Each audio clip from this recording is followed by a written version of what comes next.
Yo, breaking news, man. It's your boy 16 shot him. Donald Trump just did the unthinkable. Larry Hoover, the founder of the GDs, might be coming home tonight. Yeah, you heard me right. After decades of being locked up, rumors are flying that Trump just pardoned Hoover, and his team is already on the way to Colorado to pick him up. But there's a twist. State charges could still be in play. So is this real or is this just smoke in the air? Let's break it down and get into why Larry Hoover's freedom is one of the biggest stories in Chicago and the whole country right now. Before we go any further, smash that like button, subscribe to the channel, and hit that bell because stories like these, you won't hit them in the mainstream media like this. Let's get to the facts. Who is Larry Hoover and why is he such a massive deal? Larry Hoover is a name that rings bells all across Chicago and worldwide, especially if you know anything about the GDs or Gangster Disciples. Born in 1949, Hoover came up in the South Side. By his 20s, he was running the streets. He's the founder of the Gangster Disciples Nation, a crew that shaped Chicago's gang culture. We're talking influence on music, politics, and the streets.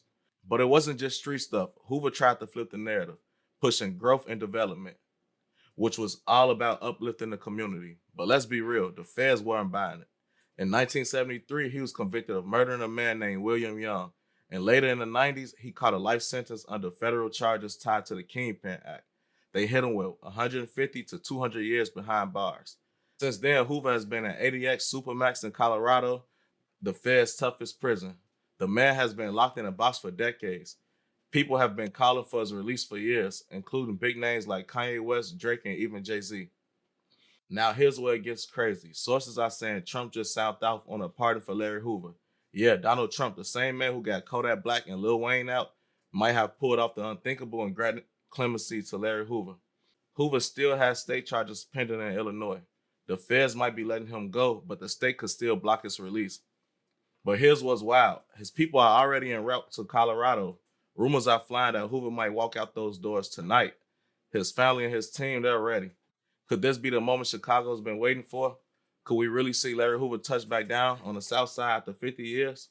If Hoover comes home, it's going to send shockwaves through Chicago. For the younger generation, it's a reminder of how deep the history of the streets runs. For the old heads, it's a moment of justice or maybe controversy, depending on how you see it. Some say Hoover's return could help heal the city, bring down violence, and guide the younger generation. Others say it could spark more problems, with old beefs reigniting or the government stepping in to block his freedom. Either way, this is huge, one of the biggest stories in Chicago history. So what do you think? Is Larry Hoover really coming home tonight? Could this be the start of a new chapter for Chicago, or is it just false hope? Drop your thoughts in the comments. Let's talk about it. If you're from Chicago or you know the history, tell me how this news hits you. And like I said, hit that like button, subscribe, and turn on post notifications because I'll keep you updated the second more news breaks. It's your boy 16 Shot 'em. I'm gone.